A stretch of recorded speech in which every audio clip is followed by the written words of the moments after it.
Hello, everyone, and welcome to a special edition of Event. Tonight, we are joined by Dr. Cornel West, a renowned philosopher, activist, and author. Dr. West is a candidate for president as well for the 2024 election. Dr. West is a graduate of Harvard University and Princeton University. He has taught at Harvard, Yale, and the University of Paris. He's an author of 20 books, including the classic Race Matters and more recently, Black Prophetic Fire. Dr. West is a passionate advocate for social justice and economic equality. In his music, Dr. West often blends blues, jazz, and gospel. Sorry. And tonight, I'm glad to have him here to discuss his presidential campaign, philosophy, and love of music. How are you doing, Dr. West? Dear brother, Of very course, much of so. course. You're a little bit to the right of the camera. Do you want moving a little bit into frame? Oh, perfect. Just like that. Excellent. Is that Excellent. all right? Yeah, that's all right. That's all right. Yeah, Alrighty. perfect. Or maybe like this, huh? Yeah, no, a little bit. That's good. I think that should be fun. Right there is perfect. All right. So I mean I've been doing research on you. I heard about you for a long time, and the first question I wanted to actually ask you is it fair to describe you as a black jazz philosopher? That's a wonderful question, though, brother. You know how titles can be, they all fall short. Sometimes they're inadequate because reality is more complex, and sometimes they actually describe more than what's actually there. But I would say that I'm first and foremost my mama's child and daddy's kid. So I'm really a bearer of a tradition. I'm an inheritor of a heritage. I'm simply a wave in an ocean. So that if there's any title, it would have to be situating me within a larger tradition. Certainly, black music and jazz is crucial. Certainly, being a black man is crucial. Uh, but in the end, it'd probably be just a fallible human being trying to make sense of the world before the worms get my body, though, brother. I mean that does make a lot of sense. It does a lot of sense. I know that in your young childhood you moved to Sacramento from Tulsa. That's correct, right? Well, I was in Topeka, Kansas for a little while where my sister Okay. was born. Okay. Yeah, absolutely. And you and your family became regulars at the Shiloh Baptist Church with Reverend Cook at the helm, right? Yeah, absolutely. Yeah. So I know that the parish obviously was big with rhythm and blues, and along with theology, these must have had a real significant effect on like your intellectual development. How did Reverend Cook's sermons influence not only how you think philosophically, but how you choose to communicate with the public? Well, that's a good question. No, I think that, see, the West family with mom and dad, Irene and Clifton, and then my brother Clifton and Cynthia and Cheryl, living on the chocolate side of Sacramento, was inseparable from Shiloh Baptist Church because it was not so much, I think, the sermons, but it was more the example, or at least the sermons that I saw were more important than the sermons that I heard.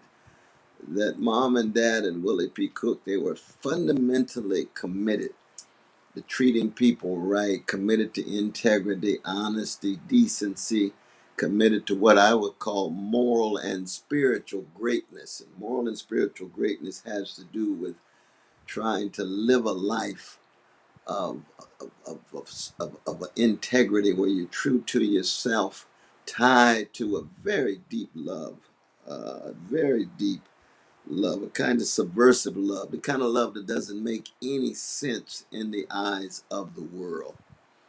Where you embrace everybody. It reminds a little bit of Chekhov, the absolute condemnation of no one, absolute compassion for everyone. And that's what it meant to follow a Palestinian Jew named Jesus. Willie P. Cook embodied this. He was from Brookhaven, Mississippi. He grew up Hmm. there. And he embodied this in the church, never took a raise, never got a new car, would never allow his building fund to be more than his prison ministry. He was fundamentally committed to serving people. And my father was the same way. Mom, very much so, as well as teacher, principal. There's the school named after her, but Hmm. she would always teach Vacation Bible School in the black community in the ghetto, teaching young kids how to read rather than going on vacation. It was that sense of genuine service, what the Greeks would call arete, the Okay. highest levels of excellence enacted through the virtues. Of course. So interesting that you brought up the Greeks. I want to like talk about that. I know the Greeks had many notions of like what it means to live like the highest level of life. How does that meld in with the Christianity that was taught at the church you grew up in? Right, there were fearistic ideas of in Greece where they were complete radical skeptics. But you're a Christian. How does that Greek ethos or telos about truth and combine with that was taught at the church? Yeah, well, one, of course, you keep in mind that the New Testament is written in Koine Greek, so you really can't talk about the prophetic legacy of Athens without talking about Socratic and Sophoclean legacies of prophetic legacies of Jerusalem with Socratic and Sophoclean legacies of Athens. Athens and Jerusalem are always so intertwined, both in Hmm. my life as well as in the life so much of the West, and certainly in the life of Christians. And so there was a Socratic element that was important, which had to do with having to question yourself, examine yourself, being humble enough to acknowledge your own fallibility, your fallenness, your finitude. Now, of course, Socrates never sheds a tear, he never cries. Jesus weeps. Jesus comes out of Hebrew scripture. And Okay. Hebrew scripture is so much about spreading hesed, a loving kindness to orphan and widow, to the fatherless and the motherless, to the persecuted. So with Jesus, you get an existential orientation. Socrates, you have an intellectual orientation. Socrates argues and never sheds a tear. Jesus weeps, never really argues. He speaks in parables. He uses a parabolic language of stories to try to enact through example and precept rather than concept. I think they go hand in hand. I can't imagine my life without Socrates or Jesus, always dipped within the context of my own experiences on the chocolate side of Sacramento and Hmm. Shiloh, and later on the Black Panther Party, and a whole host of other influences. But at the core of who I am really is this child of the West household, shaped by Shiloh Baptist Church, and then open to the intellectual riches of a variety of traditions as I grow older. I see. We'll get back to Christianity and discussing that, but beforehand, I found an interview from 2007 where you said that "What's Going On" by Marvin Gaye changed your life. You said Mm. it made me more mature in terms of trying to be responsible not only for what I think but for what I do. And interestingly, in that same interview, you said that Chuck D from Public Enemy had more of a significant political impact on you than the Last Poets or even Gil Scott Heron. How do these social and political statements connect, and how are they influencing the way that you're approaching solutions for the current, climate facing Americans in this country? Yeah, well, when you think of the prophetic traditions, and prophecy is not about predicting the future, it's about honestly and candidly confronting the catastrophe that is that's visited upon one, and trying to allow that catastrophe never to have the last word, but allow compassion, fight back to have the last word. So that it's true. I mean, somebody like Gil Scott Heron, I mean, it Yeah. means so much. There's no doubt about that. Chuck D means so much. It's hard, really, to distinguish the impact that they had upon me. Curtis Mayfield would have even more. John Hmm. Coltrane would have even more. But they're part of that coterie of artists who are willing to candidly confront catastrophe and then to transfigure it artistically through language, through sound, through melody, through dissonance, through funk, to touch our souls such that that catastrophe would never have the last word. So that when it comes to musicians, especially, you see, I believe that there's a sense in which musicians are the vanguard of the species. What I mean by that is that the music cuts usually much deeper to the soul than language. You get this in Elliot's Burnt Norton, where the words slip and slide, can't stay still. He's aspiring to something beyond language. What is beyond language? Silence, love, music, life.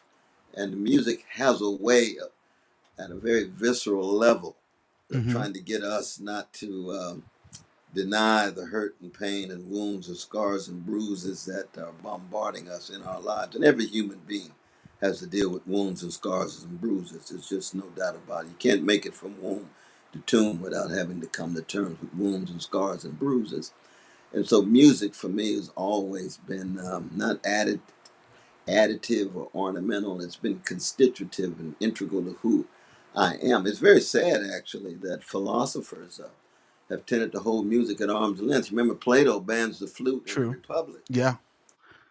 He allows for the lyre, but not the flute, because the flute appeals to those non-rational dimensions of who we are, and Plato's trying to make sure that the rational Well, we part of know. our We know. tripartite conception of the soul is in control, as it were. Yeah.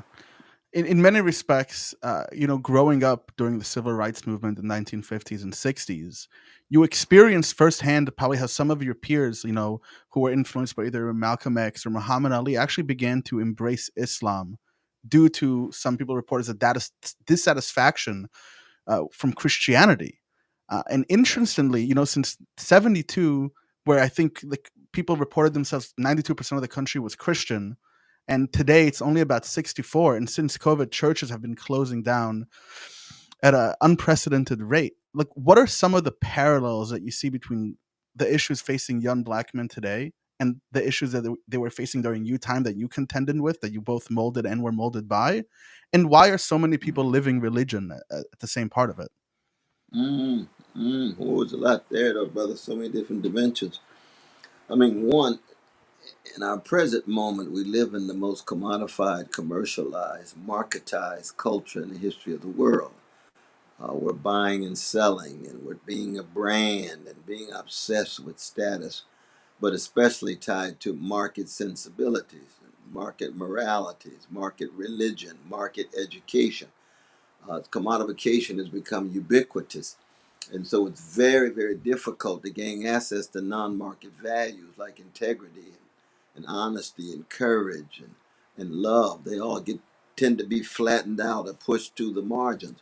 In the 1960s, Mhm. we lived in a market driven culture, but it wasn't as market driven, you see. So that the Martin Kings and Fannie Lou Hamers and Malcolm X's, that in the black community, we actually had leaders, spokespersons. It was clear they were not market driven. Martin Luther King Jr. was not concerned about being the richest man. He was not concerned even about being the Okay. smartest man. He was concerned about being the most loving and the most courageous.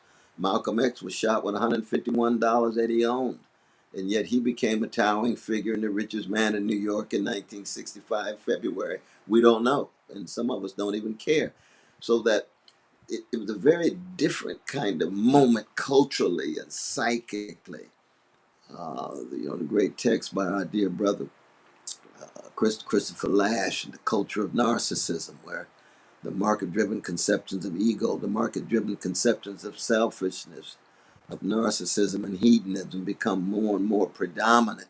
And it's very difficult to conceive of a life where non-market values sit at the very center of it. So you're saying that at the very center of like the church is being emptied and people losing their Oh, religiosity the is church is commodified. Oh yeah, church is commodified. Synagogues commodified. Uh, uh, Temples commodified. Mosques more and more commodified. It's very difficult to escape the very powerful shaping forces of commodification. It really is. And commodification tends to downplay our connection to the past, and it hmm tends to hmm foreclose the future. And the present is just a repetition of consumption, status addiction, or addiction to something that keeps us titillated and stimulated. It could be sex, it could be alcohol, it could be narrow conceptions of success, professional success, and so forth. It's a very spiritually empty way of being in the world. It's the kind of thing that T.S. Eliot saw in The Wasteland. It's the kind of thing that John Coltrane saw in The Love Supreme, his great four-part rendition of his own quest for Yeah, God. I was interested on how you tend to compare jazz with the knowledge of death and almost like creating life simultaneously philosophically. I've heard you talk about this in some of your interviews, and I was wondering, is it the fact that jazz is so improvisational, as right, where like Miles Davis, where it's almost like they're consistently encountering the unknown. Is that what you mean when you talk about being able to understand death, being able to be at the place where there's nothing in order to create? Is that what you're trying to get at when you're having those Well, there's a conversations? lot of different things there, my brother. I mean, one is that jazz is fundamentally about three elements. It's about catastrophe, like the blues, which means you're not going to be in denial of what's coming at you, what's overwhelming you. And then it's going to be about swing, which is a certain conception of time that allows you somehow to respond creatively. And if you're, genius like Louis Armstrong or Ella Baker or Mary Lou Williams or Basie, then you're going to be able to respond individually and collectively with unbelievable Mm-hmm. style. But it's going to, yes, be improvisational, not just improvisation as a skill, but as a practical wisdom. You have to have the right timing. You have to know when the dissonant note and when the resonant note and when the melody and when the harmony, that Yes. sense of timing. And that's true for living as well. You need timing in life. You need practical wisdom. Again, going back to the Greeks, that wonderful moment in Antigone where Sophocles said the only thing that we have in the face of death is phronesis, it's practical wisdom. Mm-hmm. And there's something to that. I think there's a lot to that actually. But more importantly, probably more important than anything else, is that jazz is a artistic engagement with the world as one attempts to preserve one's own humanity and dignity. And humando, which is the Latin for human, means burying, that we are beings toward burial, or we're the kind of species who bury our dead to ascribe significance to Mm-hmm. those individuals, now that they're no longer part of the quick, but now part of the gone or the dead. And so there's no doubt that any great human effort at trying to wrestle with what it means to be human has got to come to terms with death in all of its various forms: physical death, psychic death, social death, civic death. It's got to come to terms with forms of dogma. Every human being has certain kinds of dogma, some So dogmas so inescapable. so that de- Even the dogma of not having a dogma is a dogma. so that death of the way in which Western society saw music, um, jazz was the death of that to bring something. It's almost like a little rebirth thing. Is what you're talking about.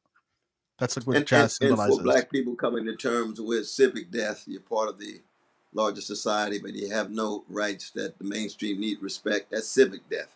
That's You're civic part death. of the Okay. society, but you don't have right. Spiritual death, you're taught to hate yourself. Psychic death, you're taught to disrespect yourself. What is going to be a response? Well, here comes Louis Armstrong. Here comes Duke Ellington. Ooh, you get the kind of almost artistic aristocracy, right? Well, Levels of sophistication, isn't levels of. America at the moment of like jazz? Aren't we at the moment in the United States where we're at a opportunity where we need to have this creative rebirth? What are some of your Absolutely, solutions to it? What are some of your like, what would you absolutely. do when if Well, you make it one on the is main that debate stage? What are the goals here? I'm so deeply shaped by black music and jazz, and if it's fundamentally committed to not denying catastrophe, it means that we can't be in denial about our social catastrophe, our psychic catastrophe, our ecological catastrophe, our possible nuclear catastrophe, the catastrophe of our souls and psychic as well as society. You have Hmm. to muster the courage to not be in denial, and of course that's a very American tradition too. You see, to be in denial, to be Hmm. innocent, to be pure, to be pristine. No, all of us are in some ways tied to the catastrophe. It's inside of us. In many ways, we're complicit. We have a certain complicity with it. But as a politician, it means you have to be free and honest and have integrity. If our politicians, my brother, Hmm. were one third as free as our musicians, we'd have a different kind of public life. But our It politicians would are be so different for sure. obsessed with being, thermometers rather than thermostats. They just want to reflect the climate of opinion in order to win the next election and get the big flow of Hmm. cash, where the thermostat shapes it, and it shapes it by you become an agent, that you're setting the tone. You're in the vanguard. You're not just trying to follow and reflect people in that regard. That's I what it is to see. be a statesperson, as opposed to a garden variety politician. And Most these of are our politicians are garden variety politicians. We haven't had statesmen or in a stateswomen wild in a time. long time in this Well, society. this is due a lot to like systemic issues, right? And the way the system perpetuates itself and how money and politics That's are true. influenced. So, interestingly, the reason why I bring that up is because, as someone who's so firmly held in their religiosity as you, Christianity as a whole was a system that was not only one of the primary tools for colonialization, it was one of the tools for erasure of indigenous people and cultures. So how do you contend with that dichotomy, with that discrepancy in your life? Oh, I mean, one is you've got to be self critical. You've got to be honest about one's own traditions and the creative appropriation of those traditions. Now, of course, there's a radical tradition, a difference between the Christians in the lion's den and the Christians who become part of Constantine's army, part of Constantine's empire. Hmm. That the dominant institutional forms of Christianity after 312 AD have been thoroughly accommodating to the empire, thoroughly accommodating the structures of domination, thoroughly accommodating some of the most atrocious forms of treating persons, barbaric treatment, be it indigenous peoples, be it enslaved peoples, be it workers of all colors, be it women, be it trans, precious trans or women, and so, or gays or lesbians or what have you. You see that institutional Christianity has always been a major object of serious indictment of prophetic Christians. How so? How so? Like it's Oh, like like institutional Martin religion, Luther for King Jr. example. Okay, but like the statement, for example, like you don't see Christianity as a historical document, right? You see it. You said you're a radical Christian. Like, do you actually believe that Right. God gave Moses rocks on the mountain? Is what I'm trying to ask you in this question. Well, no, no, no. That I mean, by historical, that historical doesn't mean literal. Okay. That we know there's a whole. When I talked about Jesus speaking in parables, the parables are not literal, right? They're very rich stories and narratives, often quite lyrical, that provide Hmm. certain insights and modes of discerning how to live, how to treat people, how to relate to neighbor, and so forth and so on. But religions are always sets of stories, narratives, symbols that are trying to get people to orient their way of seeing and their way of being and their way of acting. And that's at a very, very symbolic, spiritual, psychic, existential level.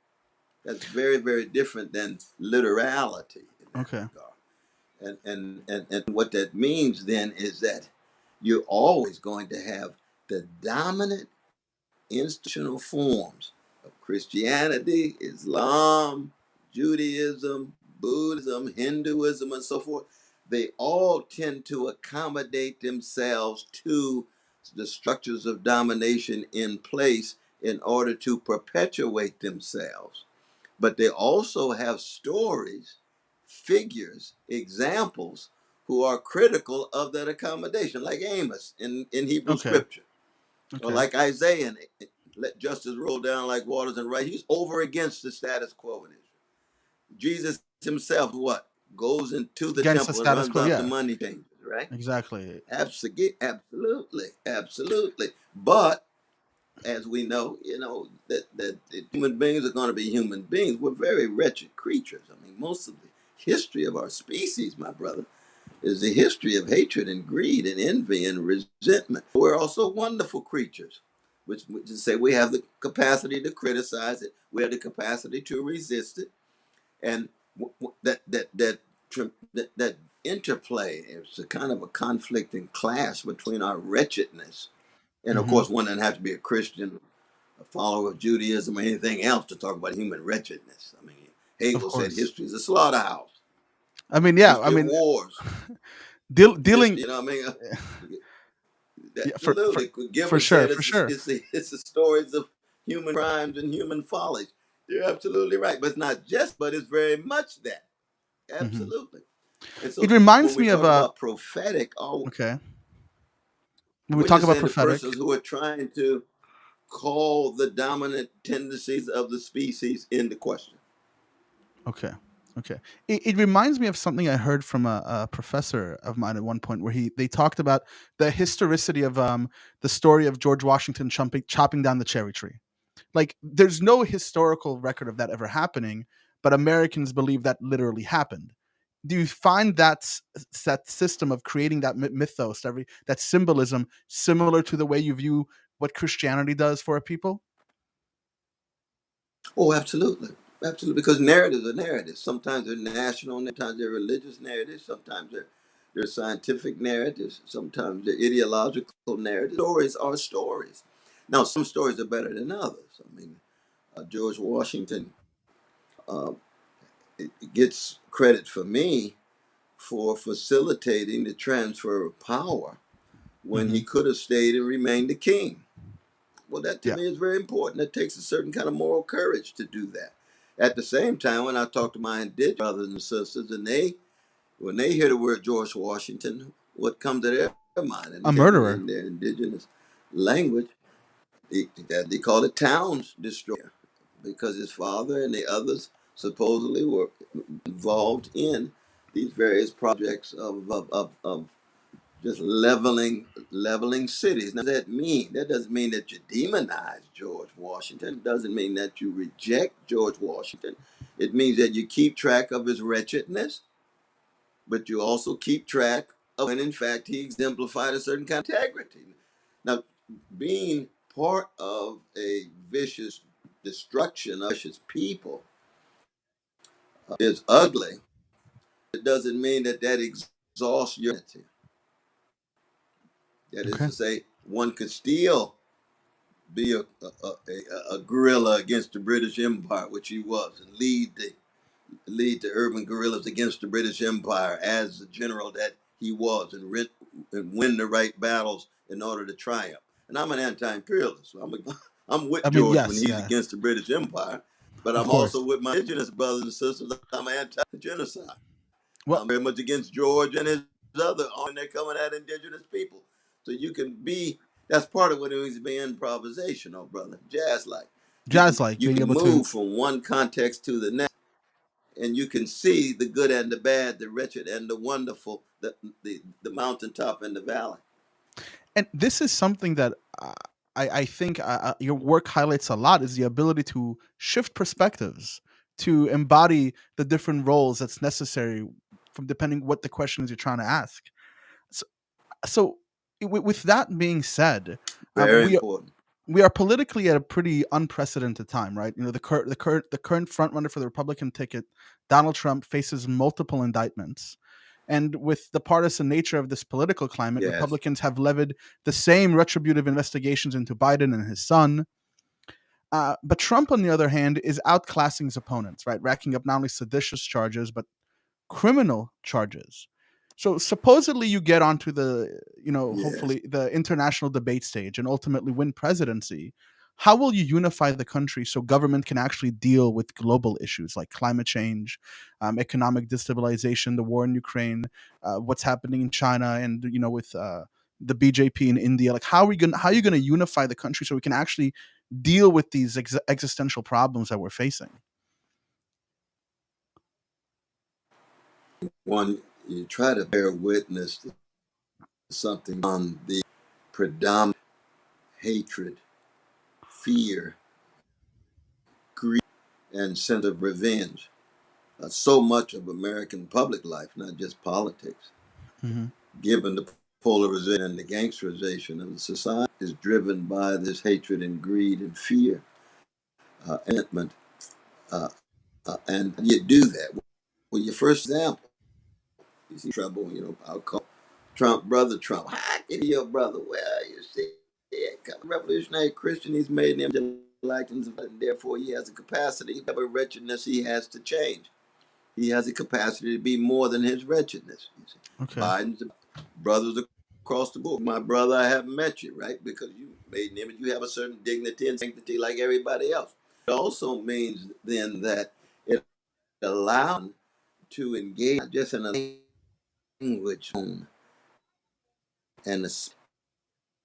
on the revenge, the hatred, and the fear, and even the greed. And greed is inside of all of us. Don't get me wrong. It's inside of all of us. It's But inside we of can all of push it us. back. Okay. We Okay. can push it back, you see. So The roles of education, of struggle, that you struggling internally and externally against evil and the evil. That's why we have a certain humility. So let's say you had to deal, like, how do you toe the line, for example? Let's say you have to go ahead and, I know recently in Congress there was a big issue about the way progressives were really up in arms about the way Biden welcomed in, I think it's Modi from India.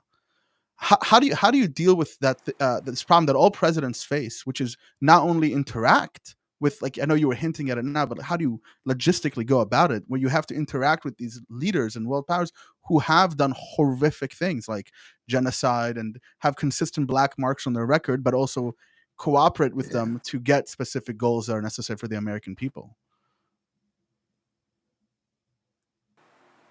Yeah, I mean, one is that you would have both in your words as well as your deed that one is deeply concerned about the Dalit brothers and sisters, so called, that you're concerned about the and the supremacy. Hmm. Because as president of the United States, you're not concerned solely with your national security and the issues affecting your citizens, but you're also a moral and spiritual being, and you're concerned about the suffering around. If somebody came in from South Africa and then you got a form of white supremacy that is so barbaric and vicious. That doesn't mean you can't have a conversation with them. You're just being Hmm. upfront as to where you're coming from. Now, I myself, I wouldn't have a huge spread. Oh, Brother West, I think you're freezing up a little bit. Okay. Someone who facilitated such oppressive policies. But I do believe in speaking to one's foes, speaking to ones that one has deep disagreements with, but being very honest about where you're coming from. You don't dampen Hmm. your own fire to get some kind of red. No, no, no. Very different than Brother Biden in that sense. Yeah. So I'm going to ask you a question that's a little controversial, but I want to take your take. I want to hear what you have to say about it. Recently, you were a little bit embroiled in a little controversy while you were Sure, on sure. Fox.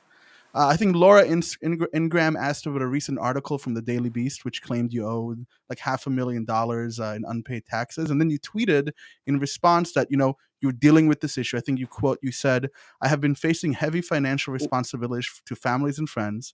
The waves of IRS audits, fees, liability leaves, and liens have always been and are now resolved based on agreements set in place years ago." But the thing I want to talk about is you said, "I live paycheck to paycheck with dignity and determination." How did that happen? Because you're a distinguished professor, you worked at Harvard, Yale University, you've authored over 20 books. How did it end up to the place where you're living paycheck to paycheck?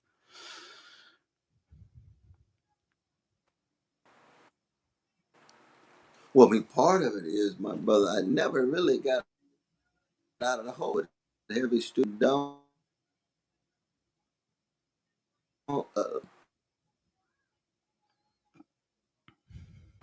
Money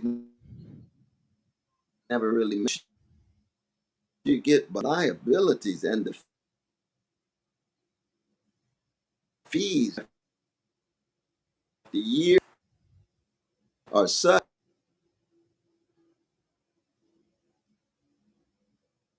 really been obligated Yeah, commitment to things. Dr. West, But you're no, lagging a little bit. We can't. to I me actually just, I actually it's just not missed you for the last two and it's a not half as minutes. inconceivable as you think. Hmm. It's not inconceivable as I think. Really? Yeah, you're a little lagging again. So if Ooh. you could repeat like a minute of that, maybe let's see if everything's okay. Um, Right. No, what I was saying was that, oh, don't move. Oh, my wife is telling me not to move too much. mm, mm. Oh,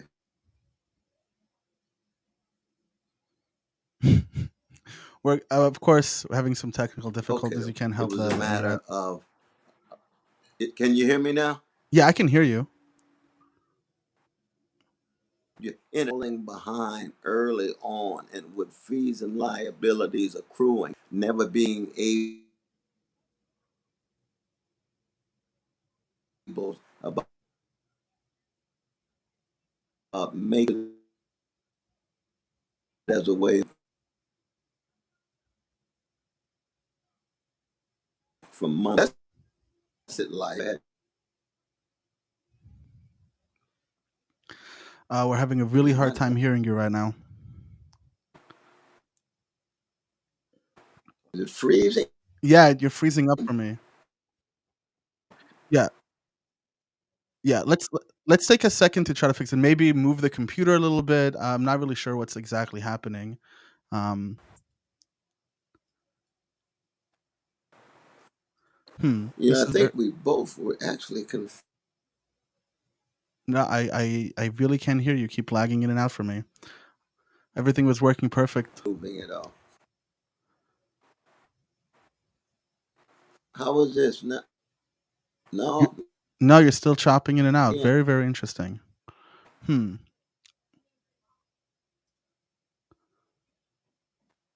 Let's.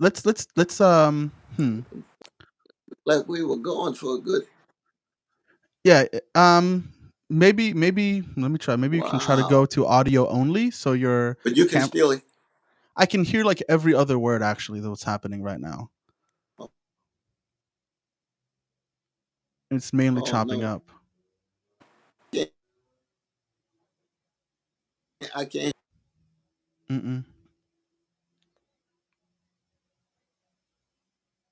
Maybe try just to disconnect and reconnect. Maybe that would be a solution for that.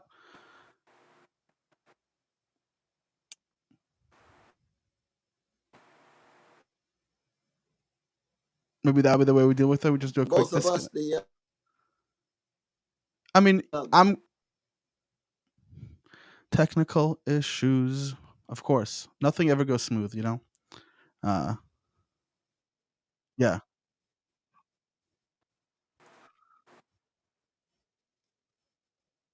Okay, so I'm gonna drop you from the stream, Doctor West, and then just try to reconnect with the same link as beforehand. Okay. We're sorry about that. Um, hmm. no, no, no, this is not your fault. I know, I know. Okay. Hmm. Yeah, I can hear you. I can hear you well. Just we're having serious connection issues on your end.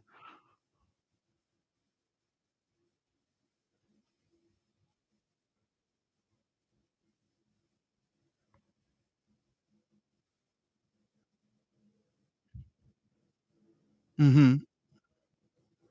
Mm-hmm. Maybe that would work better. I don't know why this is happening either.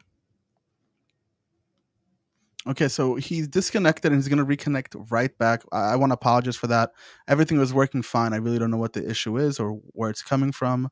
Everyone else in my background, my production team is telling me that they also heard the same issue coming from him, but we can all hear each other over the air fine. So hopefully we'll get him right back on.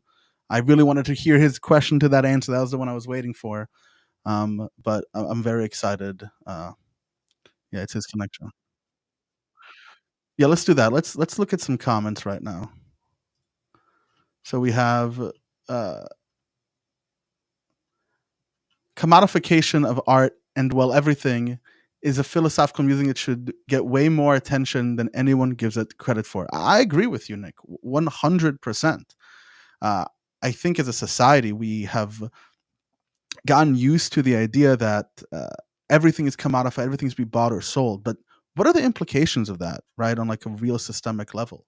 Some of those implications, for example, is if I'm a company who's trying to make money, wouldn't it be better if every instead of one big family of 20 people or 10 people sharing silverware and sharing plates, we have a bunch of different individuals who all have to buy their own silverware and their own plates. I can make more money. It's this consistent commodification that individuates people and like pulls people apart. And I think that is something that Dr. West was highlighting beforehand. So uh, one thing, I mean, that's a really interesting thing to talk about. I honestly am also I really like the way he talks about jazz and improvisation, because people who know me have oh, yes, I can see you guys, and the camera is a little blurry, but other than that, I can absolutely hear you very well. Camera is The camera's blurry. Oh no, blurry. perfect. Oh, it's perfect. It's perfect now. Oh, Everything is okay. perfect. Yes, yes, yes. All right, No, I so think we can continue on my it could wife's be the thing. device he was on. So let's see what Sometimes that happens here. happens. Okay. Sometimes that Definitely, but happens. I Yeah. appreciate your patience because I must say, man, you've been very good in this interview. The quality of questions and Oh, the thank you. I tried. very much so. I mean, I myself, I study psychology. I concentrated in philosophy, and I find everything you have to say extremely interesting and prescient.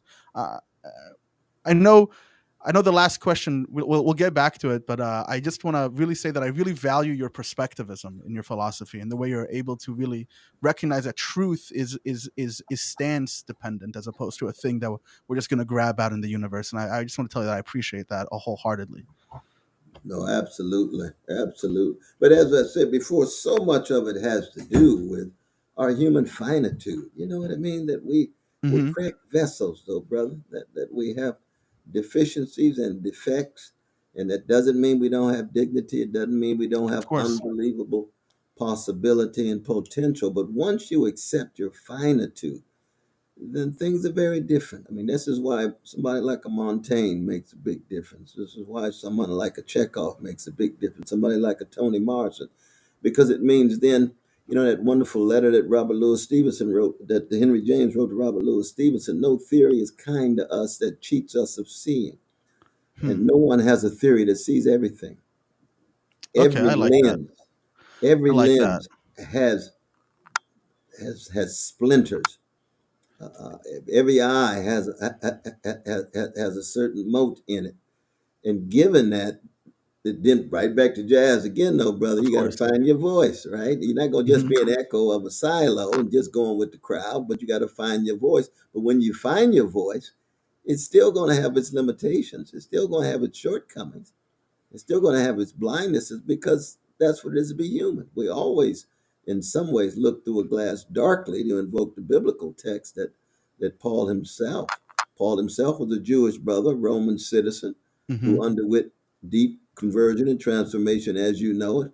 Instead of being someone who was persecuting Christians, he becomes a great leader of the church. But he would be one of the first to say, I always see through a glass darkly. Well, you see, I like that sensibility. I like that sensibility. Okay. And it means then, and of course, this is true for modern science, that we take very seriously what the physicists have to say and what the biologists have to say. But it's always within the spirit of self criticism because they know they don't Yeah. have monopoly on truth, capital T either. Correct. And They this is predict why very well. They've got I theories think that predict marvelously, but that doesn't mean amazingly, it's amazingly. always true. It just means that they predict well, but we have to take them very seriously. But they have to take we religious folk and we artists very seriously because they know they have to deal with death, dread, despair, disappointment, friendship, betrayal, and all of those phenomena that have to do with their humanity, not just their role as scientists. Of course. I wanted to go back to the question that we just could not hear a response to. Oh And yes, yes. yeah, about how did it happen? Obviously you're a flawed person, and obviously, people have Absolutely. issues, and you said leans and things kind of caught up with you. Um, is this something that you think Americans should be concerned with? Like, how would you talk to a voter about this issue if this was something where they said, I don't know if I can trust someone who's in this position running for office and this has happened to them. Like, shouldn't, yeah, what would be your answer to someone like that? Now, I think voters would be much more concerned about looking at my record regarding my commitment to their welfare, my commitment to having their basic needs satisfied. I think they'd be much more concerned about my strong defense of Medicare for all, equality education, my strong defense of workers ensuring that they have living wages and so forth. I think those are the kind of issues where you have to look at candidates and see what their record is. Now, if they think that, well, for me to be committed to their welfare, as well as acknowledging that I've never been that preoccupied with money and so forth, I don't think that would get in the way of my commitment to them. Not at all. I Not at see. all. Okay. I wanted to ask you about, because we talked about no capital T truth, and I wanted to explore the philosophy a little bit more. Um, Pragmatists very much say, kind of, like you said, a radical thing. They kind of throw away Descartes' whole project of trying to raise a foundation and create something by all knowledge could be built. That's right. How does someone like you in your position, who's going to talk, I think you're 4% in the polls right now, how do you distill that message to Americans that we shouldn't be as preoccupied with that which is true, but rather should be preoccupied with our perspective as a country and working with one another for truth? How do you do that politically is really what Well, I'm trying to one, get at.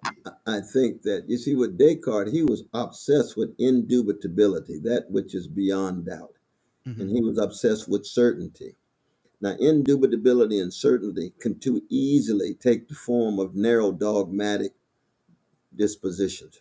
Hmm. One has the truth, one is certain that one has the truth, it's beyond doubt that one has the truth, and then you're on the road to authoritarianism.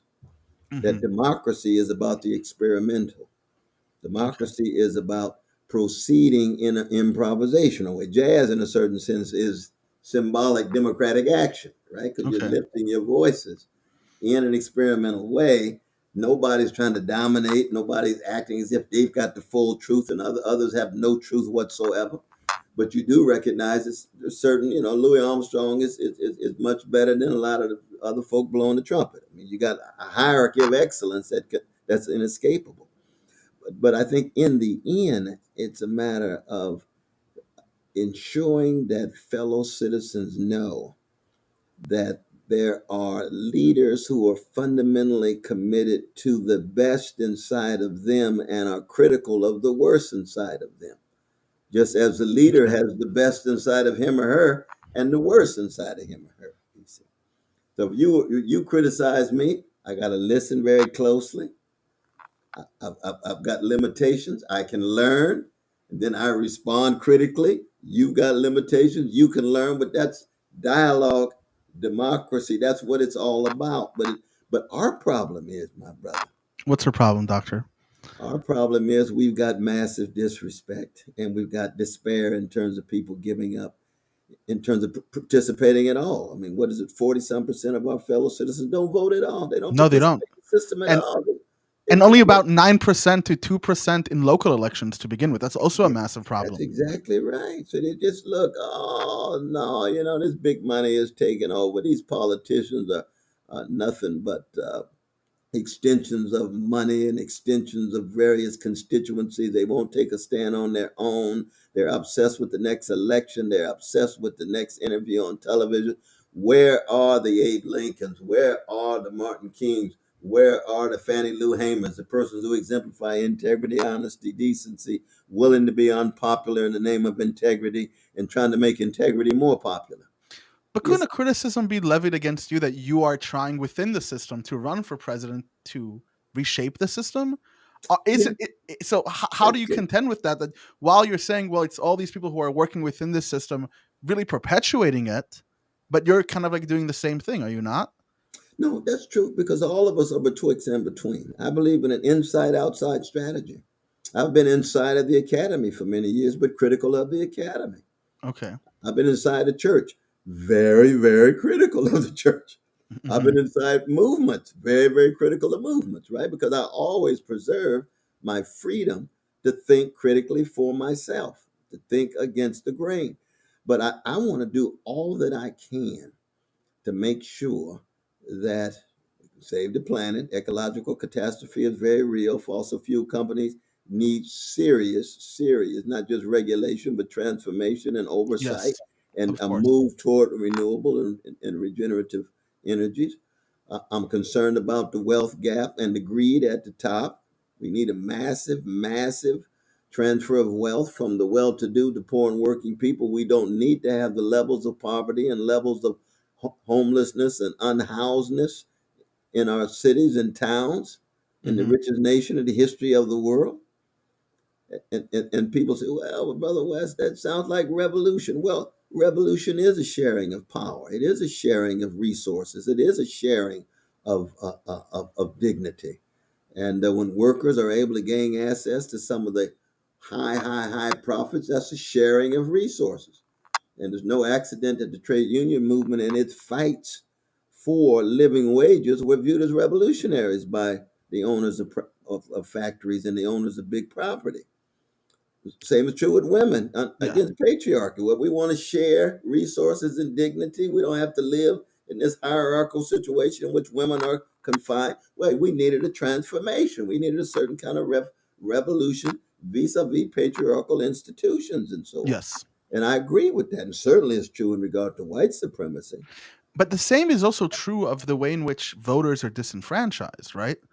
So, like, what is your stance, or like, what are some of the laws or things that you would push for to kind of stop gerrymandering and stopping the splitting and packing of predominantly black districts in this country that has really disenfranchised the black voice in this country once again? Even like, we expected after the civil, I mean, Americans, a lot of Americans expected after the civil rights movement, or even how they're taught it in schools, very whitewashed version of history.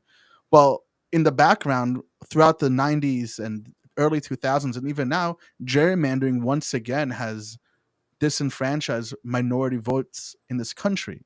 How do you go about dealing with that if the mechanism by which these people exercise their vote is the system that is stopping them from voting to begin with? Yeah, a lot of that has to do, though, brother, with the narrow two-party system that we've for too long been locked into, the corporate duopoly. The parties going at each other, trying to engage in gerrymandering in order to reproduce themselves at the top.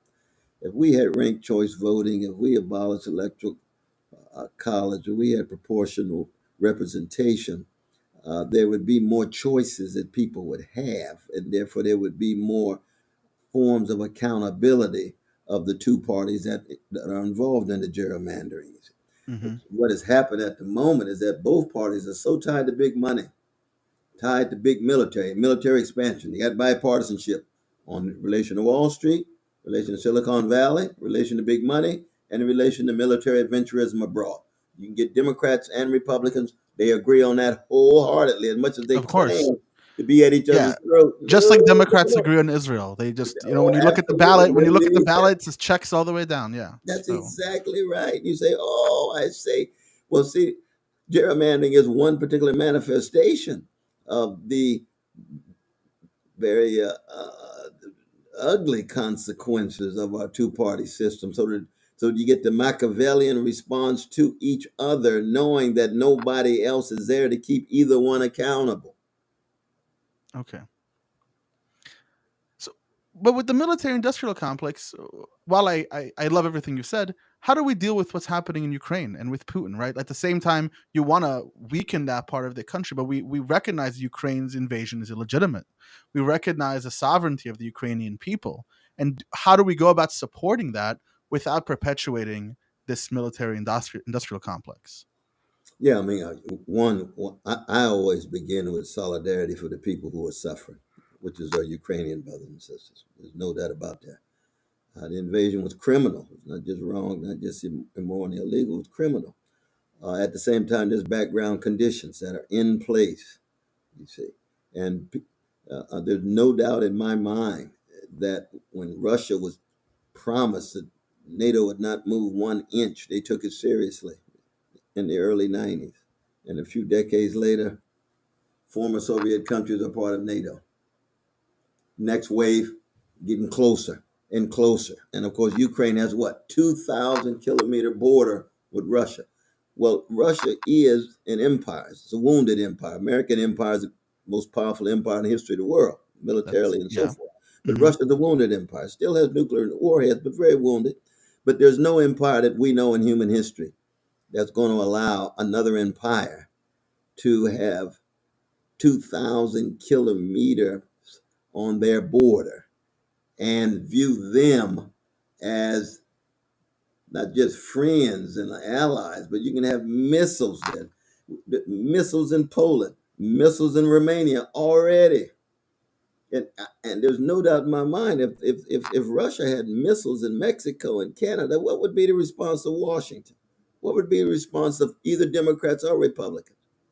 They'd Yeah. probably blow them to smithereens in a second because it's too close. It's too close. It's provocation. You're So pushing against the wall, you see. just to understand correctly, you're not saying, or are you saying that Ukraine should have not had the option to democratically decide to join NATO? I'm saying that the national sovereignty of Ukraine is, in fact, precious. There's no doubt about it. And the violation of that sovereignty by the criminal invasion was wrong.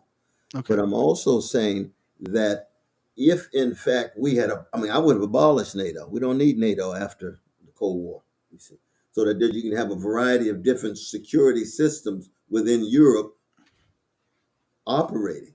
But because NATO continued to expand and expand and expand, the Ukrainians became subject to criminal invasion because criminal invasion is the way empires respond when they have their backs against the wall. And the expansion of NATO was a fundamental factor, not the only one, but a fundamental factor that pushed Russia against the wall. Okay. So how do you then uh, deal with the let me get the words right. How do you then deal with the issue of making sure to have some sort of alliance group to make sure that we don't have these wars brewing again, that we saw the catastrophes from nation states and nationalism that we dealt with in the 30s and 40s, which is having a neo-fascistic return? Right. Is what would be the implementation if NATO is gone? What do we need to have in place to make sure that these wars don't break out again? Oh, well, Europe itself, they've got some creative leaders who come up with ways in which they can have their own security. Europe itself, they still have nations, or 2 or 3, 4% of their Hmm. budget has to do with military uh, uh, presence, and of course, I mean, France and others have nuclear weapons too. So I mean, it's not like you're dealing with slouches here. But keep in mind, in the early '90s, Russia really wanted to become part of the community of nations in which they would become part of Europe. Okay. You see what I mean? We missed that moment. We missed that moment. You see? So how do we go about it then? Like what is an action Yeah. that you're saying this is how we go about it, right? Because philosophically, I think your mind is brilliant, but I'm yearning here for a policy, for a solution, for an action, Well, and one, when it comes to the war, we would have to engage in a wholesale diplomatic process in which Russian troops leave, in which Russia is told that they would not be provoked in terms of having any nation on its border having U.S. missiles or having intimate relations with the U.S. empire such that they feel that they'd be attacked, that their security is a factor, just like the security of any other nation or empire is a factor. At the same time, I'm deeply concerned about what the land situation would look like because I don't believe that the land that the Russian troops have taken over should remain under Russian authority, but that would be part and parcel of the process. But we've okay, got to stop the war because the war is escalating all the time and it's headed toward nuclear exchange. And at that point, it's clear that it's Russia versus America. And Ukraine ends up we don't being want the that. proxy in that context because any attack of any NATO country is an attack on America. So if it spills over to any NATO country, United States will respond. And that response is going to be nasty, just like Putin's nasty. And so you got the gangsters on both sides here. This is very important to keep in mind. And and I know that when it comes to invasion and occupation of nations. The United States has no moral authority in that regard, given all the invasions and Of occupations course, yeah. United that States couldn't we've care less. we've involved in Iraq. We can go on Iran in 1953, in Guatemala, in Brazil, in Dominican Republic, and Grenada, and Panama. We can go on and on and on, and we haven't even got to Africa yet. So that the question becomes, well, realistically, what kind of policy? Sit down and bring the leaders together and bring the suffering to a close and try to come up with some fair and just diplomatic process to sustain the peace. I have two more questions for you, and Oh, then sure, sure, we're gonna let sure. you go. The Uh, second one would be, I recently saw an article about the financial growth and investability in Mexico. For a long time, me and my friends who are a part of the New York State Legislature, and we're here. I grew up in New York, and I'm politically active. We have yeah, talked about how the United States abandoned its southern border for investment in Indonesia and China. And we saw that under Trump's regime, China was able to go ahead and do a lot of messy things in in South America and in Africa, extending their grasp. What would be some of your plans about how to reinvigorate South American and Latin economies? That way, our continent as a whole can be financially and economically stable. there is no doubt in my mind that if the United States acted as a dignified and decent nation vis-a-vis Central America, Latin America, this countries in this hemisphere below. Canada is a very different situation. But if we acted as a decent nation concerned about the plight and predicament of their poor and working people, we'd have less problems at the border because people are fleeing owing to the overwhelming violence, poverty, shattered families, looking for a way out in the name of safety and some prosperity. But unfortunately, our corporate policies and priorities in Mexico, Central America, and Latin America has been such that we've never really shown a deep concern for the poor and working peoples of Central America in Latin We America. haven't. We just haven't. We just haven't. That our foreign policy has been one of corporate interests, and when the need was there, invasion and occupation. It could be Haiti, it could be Guatemala, and so that would be one of the first things, and it would be so alien to the to Latin Americans to have American president that would look on the world in that way. They couldn't. It would be almost unbelievable. You mean to tell me that this is not primarily about the oligopolies and the monopolies that played a role to suck out the profits of our country and go back home and live lives of luxury? No, I'm fundamentally concerned about the poor and working people in Brazil, poor and working people in Mexico, poor and working people among all of the various countries. It's a very different orientation. And what does that mean? That means we're talking about dismantling the U.S. empire. We're talking about unleashing democracy, empowering working people around the world, and we're talking about saving the planet. That's what this Okay. campaign is, a moment in a movement that is both domestic and international, that is fundamentally committed to poor and working people. I've seen people online talk about how, because realistically speaking, your chances of winning the presidency are relatively low compared to you don't have the big donors behind you that most That's politicians, right, true. right. But they But the do say chances that. are low at the moment. And of course, you're right. We do not have the money. I mean, you should know labels got 50 million in a matter of months. Of Trump course, 7 million in one yeah, day. yeah. That's not enough. We are a poor and working people's campaign for poor and working people. That's right. But my point is that I've seen people say something along the lines of, at what point do you say, okay, I recognize that my percentage is high enough to scare Biden. Maybe I go talk to him. Maybe I go, hey, I'll drop out, but if you promise this, this, and this, or if you go out and start talking about this in your campaign, I'll go down and support you. Do you think that's a valued strategy? Is that something you're considering at all? I mean, when it comes to Brother Biden, he's got a history of broken promises. This is true. He just does. I mean, I don't have the trust. I wish we had evidence that would lead us to justify the trust. But secondly, this is an attempt to ensure that the fascism that people are rightly fearful of does not take root, because there is an alternative, and the Democratic Party is beyond a redemption. It does not have the capacity to provide an alternative vision and passion that would fight back fascism. So if we don't do it now, sooner or later the fascists are going to triumph anyway, because of the two-party system itself being so impoverished in terms of providing alternatives. So that what this campaign is about in part is trying to create alternative visions, alternative infrastructures, alternative institutions, and alternative ways of being that can provide a genuine alternative to the fascism which is on its way.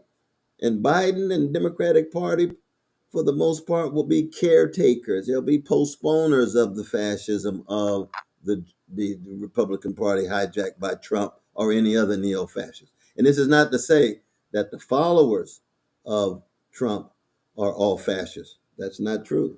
He has a heterogeneous, diverse base. 1 out of 8 of them voted for my dear brother Bernie Sanders. 1 out of 12 voted for Barack Obama. They're just so desperate. They're so frustrated because they know the Democratic Party is not able to deliver, and the only alternative available is the neo-fascist Pied Piper, Brother Trump himself. And I'm saying, there is another way. Mm-hmm. Not to break from the two-party system. You're going to have to, we need a rupture. We need an interruption. We need an eruption. That's what democracy traditionally has always been. Okay. And the last final question is very simple. What would you see or foresee that's going to happen in this country if Trump wins and pardons himself or begins that change? What do you see as because do you see that as a greater threat than Democrats? And what do you see as the outcome of that if that ever happens? Well, you never know. I mean, history is unpredictable, though, brother. I come from people been enslaved in the name of the Constitution for 75 years. Mm-hmm. And then under neo-slavery for another 100 years. You know what I mean? And we generated our resistance. We generated our resilience. We loved our children. We sustained our family and our churches and our mosques and synagogues on the chocolate sides of town. We just don't know. There's no doubt that it would lead toward a wholesale delegitimation of the U.S. presidency and of the U.S. government. And it would probably facilitate possibly a second civil war. Who knows? I don't know. I hear you. Don't know. We actually just got a super chat in, so if you have time for one more question, I'll want to shoot it your way. Mm-hmm. It's from Joshua Smith, and he said, thoughts on Obama and his handling of the 2008 crash. Was he naive, ignorant, or a foolish establishment neoliberal for the bailout?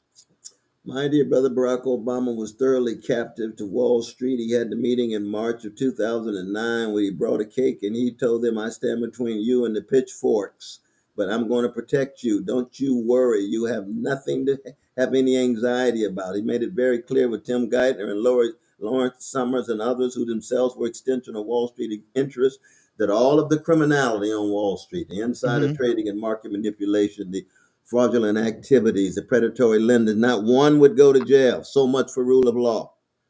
So much for law and order. So in the same way, the same corrupt politicians also got to be put into jail. All of these indictments need to be followed through. If they get a fair trial and if that accountability kicks in, you are absolutely right. Same as Trump, same with anybody else. Who knows where these criminal investigations will lead vis-a-vis Biden? I mean, the corruption, as we know, is widespread in both parties. And it's the sign of an empire in decline. Most of the great empires suffered from military overreach. We got 800 military units around the world. 57 cents for every dollar goes to the military. So we got expansion of the military. We got austerity at home. Citizens more and more feeling corrupt. Pied Pipers emerging, scapegoating the most vulnerable. not confronting the most powerful. And then you have, and the worst thing is the distrust and the despair. You see, so because that distrust and despair leaves people open to fascist alternatives. All we want is order, even if it's a tyrant. And they're All willing we to go want for is the great order. king. They're willing to. Have you read Spangler by any chance that you're speaking about Oh, stuff like this? absolutely. Oh, the decline of the West. Yeah.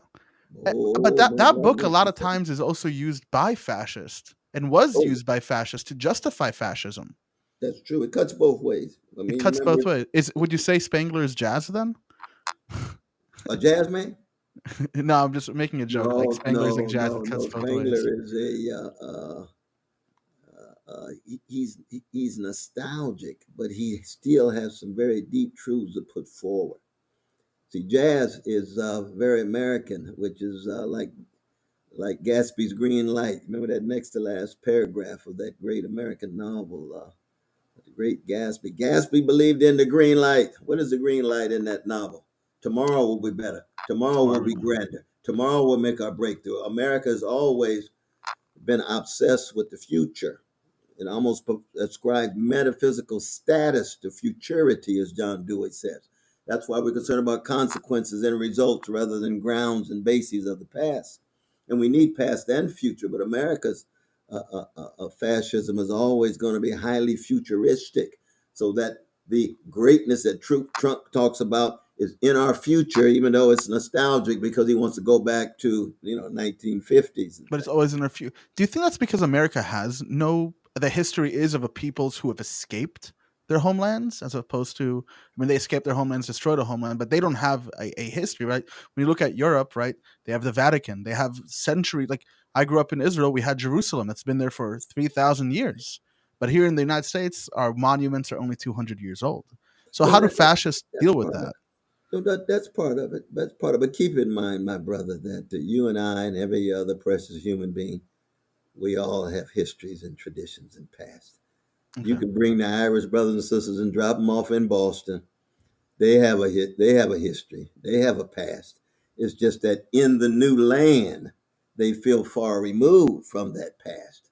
But that past is still operating in the present in terms of their grandmamas and granddaddies still having impact on them, and in terms Hmm. of the Irish history being retold at home and so forth and so on. But it's this sense that the future is something that is always going to be positive. That's American. That's what F. Scott Fitzgerald's talking about in The Great Gatsby. Now, see, that's not true for Russians. That's not true for Chekhov. It's not true for Dostoevsky. It's not true for Tolstoy, because for them, they can't even conceive of a future that is necessarily going to be positive, because they seem to recycling over and over and over again. Whereas America's, this sense of being on automatic progress is built into our project. I see. You see what I In the mean? same way, it's almost as if America itself embodies capital and capitalism, and an economy that just must grow, and that's all we see all the time. I mean, that's the economic side of it, but the American culture is not reducible just to the market, though. There Yeah, of is course, of something course. about the utopian energy of beginning anew, starting all over again. Everybody has a past. Jefferson's got a past. Washington's got a past. Thomas Paine had just got here a year and a half and wrote Common Sense, and he becomes the hero of the revolution. He is Hmm. as English as I am black man. But he had a past, but we're starting anew. Now that's different. Ooh, that's very different. And that newness becomes locked into an obsession with the future. I do believe that the future is unfinished and incomplete, but I don't fetishize the future. I don't ascribe magical power to it. The future can be just as ugly as the past, and the past has something that's beautiful in it. Your great great great grandmothers and my great great grandmama, they some beautiful creatures. We never got a chance to meet them, but they some beautiful creatures more than likely. And that's part of I the know past. what you mean. I know what you mean. Yeah. That's part of the past. But it depends on what we do. It depends on how we act. It depends on our integrity, honesty, decency, courage, and willingness to be self critical and still have a smile and have a little fun before the worms get our bodies, brother. Amazing. Dr. West, thank you so much for coming onto the show. I had a pleasure talking with you. You're always welcome to come again. I had a great time talking. We could talk about many different I had a topics. great time. You were wonderful in the quality of your questions, my brother. Thank you. Thank you. Thank No, you. I'm Thank serious you. about that. You take good care, though, man. Stay strong. Take care. Keep thinking. And yeah, good luck. Oh, indeed.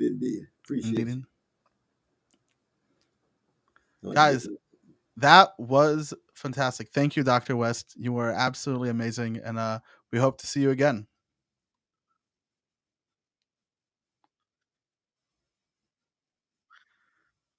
No problem. No problem. No problem. That was amazing. I had such a great time talking with him. We can keep the stream running if anyone wants to come in, call in, come talk to me. That was great, and I had a fantastic time talking with Dr. West. Much better than I expected, and I really enjoyed the way he just was like, "Yeah, of course I don't believe Moses. God gave rocks to Moses on the mountain." And I thought, he handled himself well. I gave him some hard questions towards the end, and he kind of took him like a champ. So that was pretty epic there.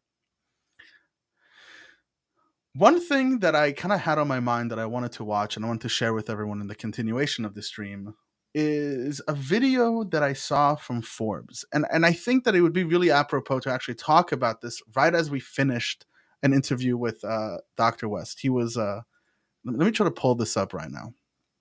I think it would be really apropos and be really fun to watch and kind of talk about it. This is a recent. I mean, this is from like 2 months ago, but it really just recently came across my feed, and it really piqued my interest. But before I run there, I can see the chats. Everyone's saying, "Oh, this was awesome, good stuff." Yeah, it was fantastic, and I'm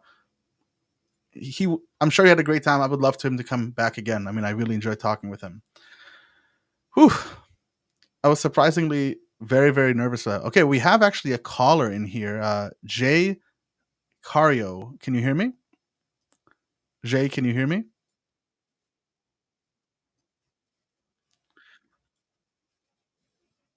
No problem. You can definitely we can talk about it. Is there anything specific you wanted to ask me or you wanted to talk about?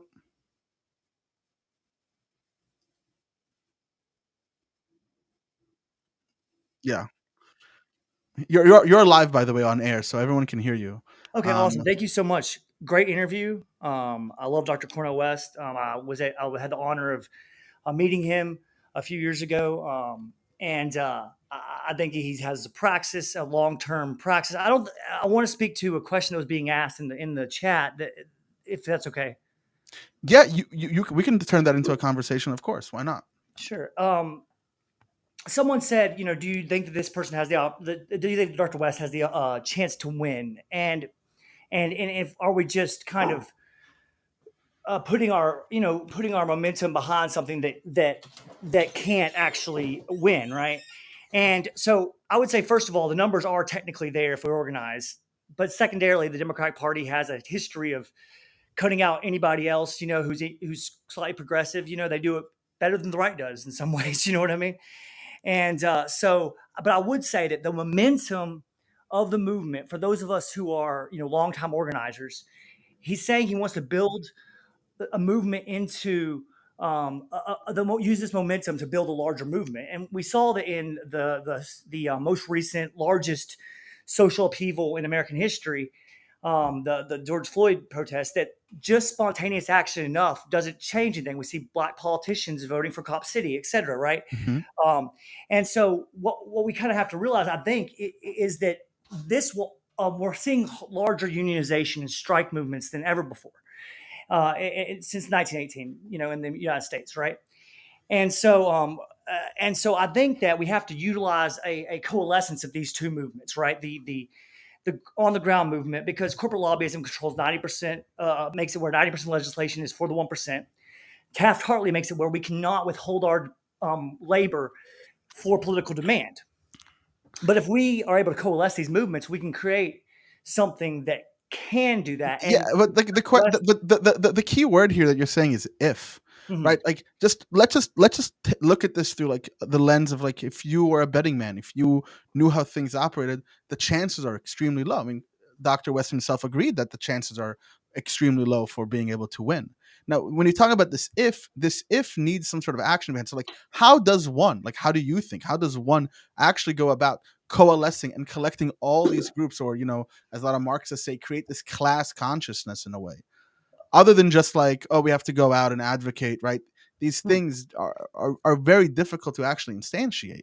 Certainly. I think that one thing would be to use this movement almost I don't want to use this word, but look at it. We know what's probably going to happen, right? Only one of three things can happen. The Republicans win, Democrats win, Cornel West wins, right? All right. That's it, right? Or something horrific happens in this government. Certainly. And World War III, yeah.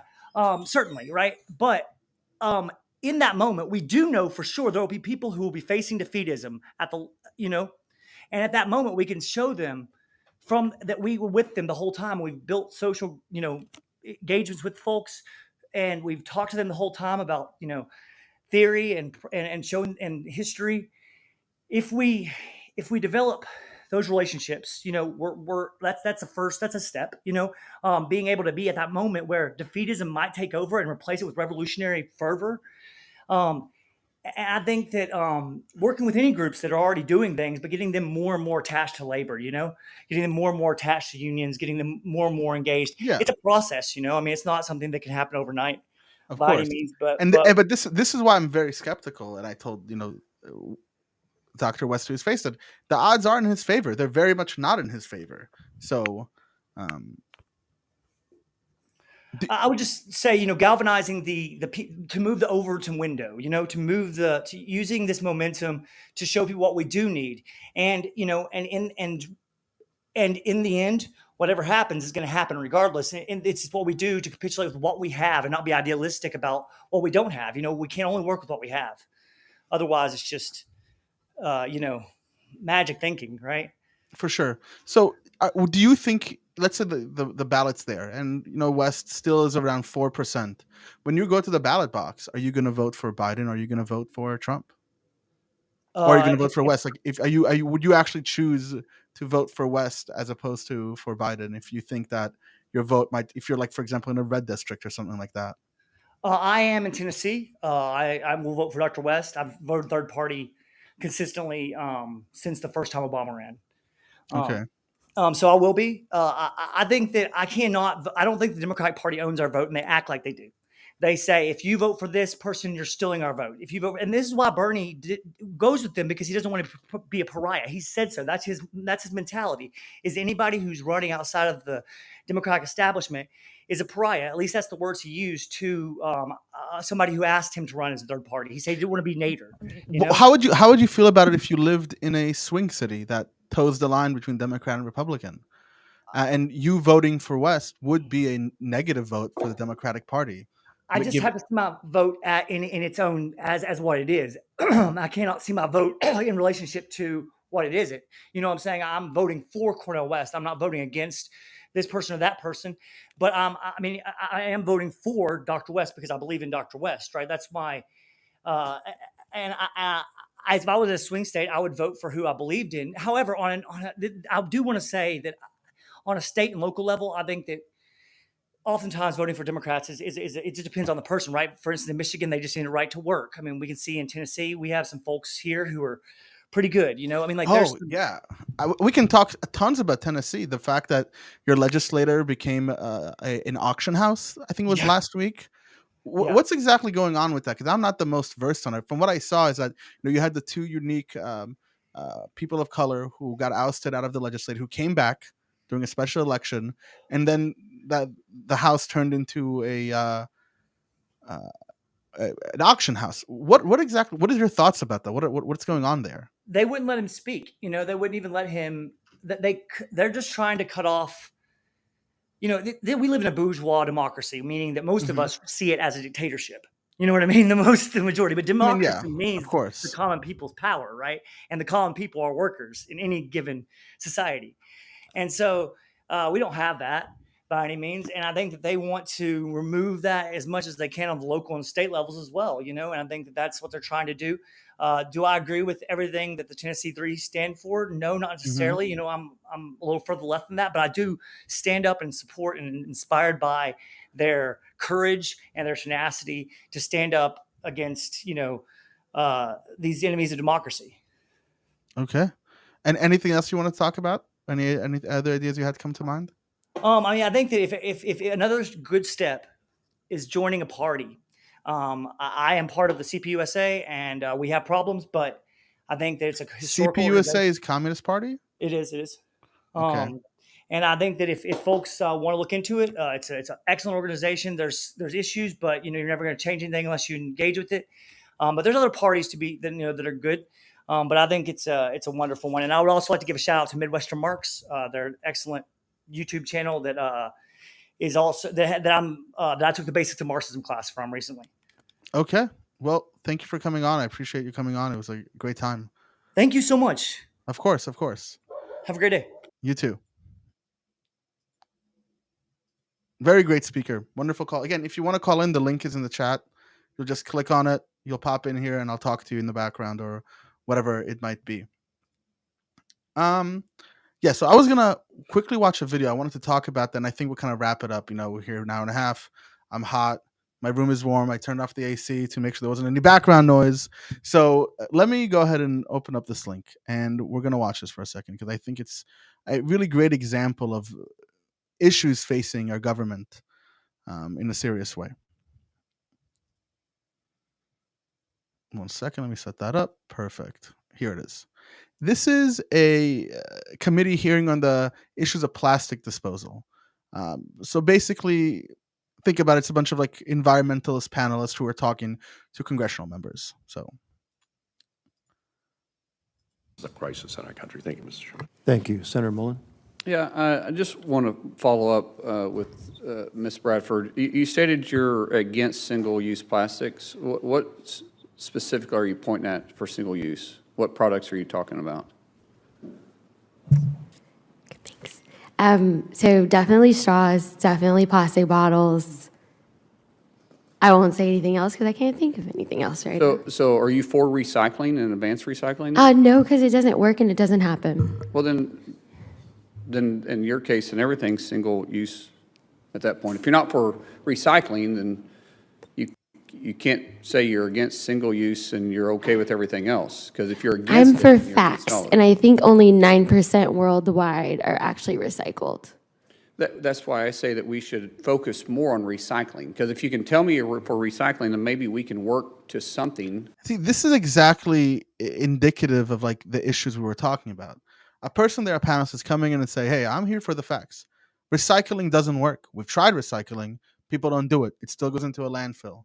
Recycled products themselves that get recycled fall into that same trap. But it's almost like a virus where the infection rate is not 1-to-1. It's not even 2-to-1. It's like 0.6-to-1. So you're consistently creating like a low negative turn, and you're never going to get anywhere with it. But you'll see really cleverly where this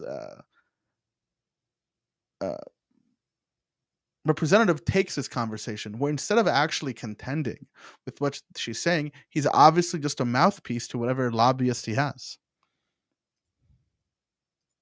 Because a while ago you did say you wasn't against all of it because you got to be realistic, but you're against single use because that's what the chairman asked you. And so if you're against single use, then you must be for recycling. No, because it doesn't work. Well, then that doesn't make any sense. Exactly. At all. Just because it doesn't make any sense. Just because it doesn't make. I love this.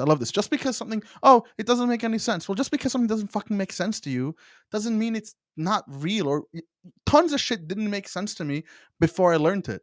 Physics didn't make sense to me before I learned it. Psychology didn't make sense to me before I learned it. Heck, sociology didn't make sense to me before I learned it. But once I learned it, good. I really hate this idea that when we're dealing with empirical facts, charlatans continually invoke, it doesn't make sense to me. Well, no one gives a shit about what you think, right? As our favorite, Ben Shabibo said, facts don't give a fuck about your feelings. So Sorry, I got a little animated there. Fuck. We've already pointed that out. And so I don't know what the alternative is. And we talk about this all the time. It's like Ms. Levin mentioned that that glass is an alternative. But if you remember, sir, at our last hearing we had on plastic, for the record, I submitted the McKinsey and Company study that showed that actually plastic has a less carbon footprint than glass. So where are we moving towards? What is it that we want to look to? If we're still for the middle class, and we got to have manufacturing, we pointed that out. You know what's frustrating about this? I imagine sitting there as that panelist, just not being able to respond to him because it's his time, right? When you say glass might have a higher carbon footprint than plastic, what she's focused on, and she's consistently said that she's focused on, isn't the carbon footprint of plastic. I mean, obviously we produce way more plastic, but the idea that we have single-use plastics, we're literally throwing it in landfills into the ground, is replacing it day after day, where glass, you can use your whole lifetime. So that at the rate that we create plastic and use plastic, of course our carbon footprint is higher. Because I spoke earlier, I think, about this idea of like individuation, where we kind of become individuated as capital markets single us out to create more profit. But it's the same thing with our products, right? Paper towels are a great product because you keep buying them instead of just buying towels that you have to wash.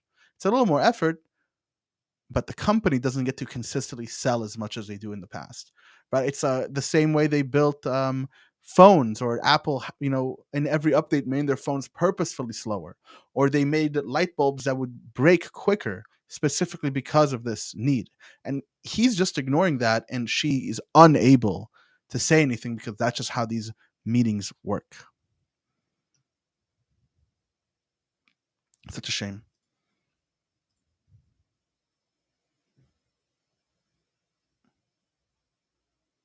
That we can't do without it. We're against it, but yet everybody here is using it. I just see a lot of people having a thought process because it sounds good, but no one's actually living by what you believe. I don't have any single-use plastics in my house. You know that for a fact? I know that for a fact because What products do you not have? What products? Because you just mentioned water bottles. I don't have water bottles like that in my house. But most of these water bottles are actually recycled, including the one that I'm having. So I am a masochist, and I do participate in recycling. I just know that it doesn't work internationally. It's not adding up. Well, I would suggest you maybe doing your homework. Anyone caught what he's missing? What he's purposefully conflating? I don't think this guy's an idiot. I think he's purposefully conflating it. She's talking about single-use plastics. I don't have single-use plastics. And he's talking about water bottles. You don't have any water bottles? Yeah, of course she's talking about single-use plastic. I use it, I chuck it, right? She's not talking about that. And this guy just seems to not care.